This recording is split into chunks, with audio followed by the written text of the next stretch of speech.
Last fall, Ukrainian forces seized the remains of a downed drone launched by the Russians.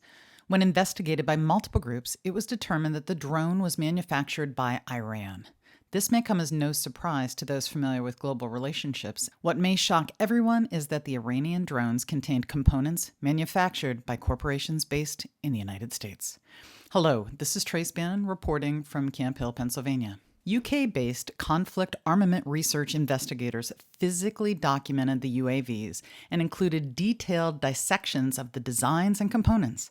This highlights important questions in the effectiveness of the UN Security Council resolution that sanctions and prohibits certain equipment from being transferred to Iran.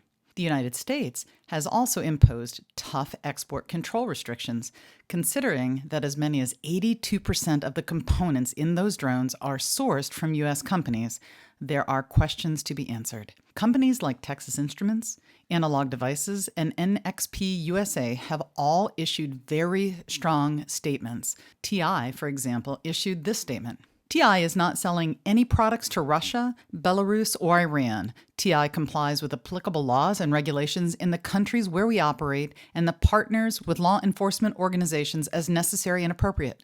Additionally, we do not support or condone the use of products in applications they weren't designed for. These companies all document and state their compliance with U.S. restrictions, which fall under the International Traffic in Arms Regulations, ITAR. What is emerging is likely examples of secondary markets. Legal purchases can be made, then components cannibalized, resold, or reused. There's also evidence of Iran finding commercially available technology to build the drones they supplied to Russia. I'll continue to keep you informed as the story evolves. Something to noodle on. Listen to today's entire episode of It's 505 on your favorite podcast platform.